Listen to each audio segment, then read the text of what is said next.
ലോകപ്രശസ്ത ബഹിരാകാശ ശാസ്ത്രജ്ഞനും ഇന്ത്യയുടെ 11ാമത്തെ രാഷ്ട്രപതിയുമായിരുന്ന ഡോക്ടർ എ.പി.ജെ. അബ്ദുൽ കലാമിനെ കുറിച്ചുള്ള ജീവചരിത്രക്കുറിപ്പാണ് ഇന്നത്തെ വീഡിയോ. തമിഴ്നാട്ടിലെ രാമേശ്വരത്ത് ഒരു സാധാരണ മുസ്ലിം കുടുംബത്തിൽ ജൈനുലാബ്ദീൻ്റെയും ആഷിയമ്മയുടെയും ഇളയ മകനായി 1931 ഒക്ടോബർ 15 ജനിച്ചു. ധനുഷ്കോടി രാമേശ്വരം യാത്രയ്ക്കുള്ള ബോട്ടുകൾ വാടകയ്ക്ക് കൊടുക്കുന്ന തൊഴിലായിരുന്നു അദ്ദേഹത്തിൻ്റെ അച്ഛന്. ഷെവാർട്ട് സ്കൂളിലായിരുന്നു പ്രാഥമിക വിദ്യാഭ്യാസം. ഒരു ശരാശരി വിദ്യാർത്ഥി മാത്രമായിരുന്നു അന്ന് അദ്ദേഹം. പഠനത്തിനു വേണ്ടി മണിക്കൂറുകളോളം ചെലവഴിക്കാറുണ്ടായിരുന്നു. തിരുച്ചിറപ്പള്ളി സെൻറ് ജോസഫ്സ് കോളേജിൽ ഉപരിപഠനത്തിന് ചേർന്നു. ഭൗതികശാസ്ത്രത്തിൽ ബിരുദം നേടി. ബാല്യത്തിൽ ന്യൂസ് പേപ്പർ ബോയിയായി ജോലി നോക്കിയിരുന്നു. പഠനത്തിനുള്ള വക കണ്ടെത്തിയത് അങ്ങനെയായിരുന്നു. അവുൽ പക്കീർ ജൈനുലാബുദ്ദീൻ അബ്ദുൽ കലാം എന്നാണ് അദ്ദേഹത്തിൻ്റെ മുഴുവൻ പേര്. പ്രശസ്തനായ മിസൈൽ സാങ്കേതിക വിദ്യാ വിദഗ്ധനും എഞ്ചിനീയറുമായിരുന്നു അദ്ദേഹം. ബഹിരാകാശ എഞ്ചിനീയറിംഗ് പഠനത്തിനു ശേഷം പ്രതിരോധ ഗവേഷണ വികസന കേന്ദ്രം, ബഹിരാകാശ ഗവേഷണ കേന്ദ്രം തുടങ്ങിയ ഗവേഷണ സ്ഥാപനങ്ങളിൽ ഉന്നത സ്ഥാനങ്ങൾ വഹിച്ചിരുന്നു. ഇന്ത്യ തദ്ദേശീയമായി വികസിപ്പിച്ച സാറ്റലൈറ്റ് ലോഞ്ച് വെഹിക്കിളിൻ്റെയും ബാലിസ്റ്റിക് മിസൈലിൻ്റെയും വികസനത്തിനും ഏകോപനത്തിനും മറ്റും അദ്ദേഹം വിലപ്പെട്ട സംഭാവനകൾ നൽകിയിട്ടുണ്ട്. മിസൈൽ സാങ്കേതികവിദ്യയിൽ അദ്ദേഹത്തിൻ്റെ സംഭാവനകൾ കണക്കിലെടുത്ത് ഇന്ത്യയുടെ മിസൈൽ മനുഷ്യൻ എന്നാണ് ഡോക്ടർ കലാമിനെ വിശേഷിപ്പിക്കാറ്. പൊക്രാൻ അണുആയുധ പരീക്ഷണത്തിനു പിന്നിൽ സാങ്കേതികമായും ഭരണപരമായും ഡോക്ടർ കലാം സുപ്രധാന പങ്ക് വഹിച്ചിട്ടുണ്ട്. അദ്ദേഹം തൻ്റെ ജനകീയ നയങ്ങളാൽ ജനങ്ങളുടെ രാഷ്ട്രപതി എന്ന പേരിൽ പ്രശസ്തനായി. 2002-2007 കാലയളവിനുള്ളിലാണ് ഇന്ത്യയുടെ 11ാമത്തെ രാഷ്ട്രപതിയായി അദ്ദേഹം സ്ഥാനത്തിലിരുന്നത്. 2007 ജൂലൈ 25-നാണ് സ്ഥാനമൊഴിഞ്ഞത്.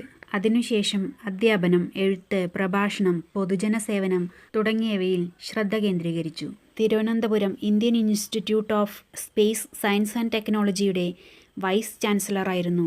2020 ഇന്ത്യയെ ഒരു വികസിത രാഷ്ട്രമാക്കി മാറ്റാനുള്ള മാർഗങ്ങളും ദർശനങ്ങളും ഇന്ത്യ 2020 എന്ന അദ്ദേഹത്തിൻ്റെ പുസ്തകത്തിൽ അവതരിപ്പിച്ചിരുന്നു.